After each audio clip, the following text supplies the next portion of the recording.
Right, so a while ago I realised that I was mixing up my Annonas, and I didn't actually know what the difference in sapling form was between Annona ceremola and Annona squamosa,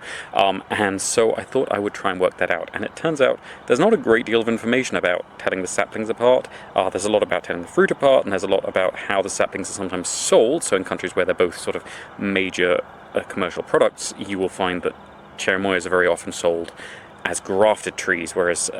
custard apples, and squamosa, are often sold as seedlings, although there are also named varieties of that which are more usually grafted, so that's not the most helpful. And also in Zambia, where grafting is relatively rare outside of things like citrus and increasingly mangoes and avocados, it didn't seem like that would be a particularly useful character for me to look for. Most of these things will be home produced in Zambia, so I thought I would try and look at all the leaves I could of known cherimoyas and known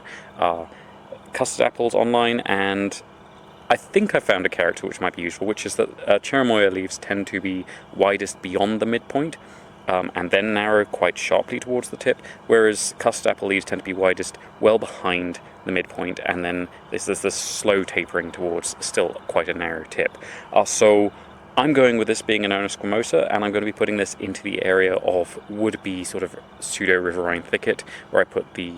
mangosteens and the triangle palms. And the sun has moved significantly further south now, so this is getting decent shade again. It is still quite open to the window, so I'm going to be giving this a few companion plants to try and shelter it, and also mark it out when the mango pickers come through, so it doesn't get trodden on, hopefully. So this is going to be getting a Dracaena reflection, 3 little pieces of aloe arborescens, as well as a nice little thicket of Canico fetchinkoi, just to keep it nice and humid. Right, so that should be everything for today. Thank you very much for watching. I hope you have enjoyed it, and if you haven't enjoyed it, thank you for watching anyway. Please tune in again tomorrow, because I will be planting something different, and I do have an idea, but we'll see if that pans out.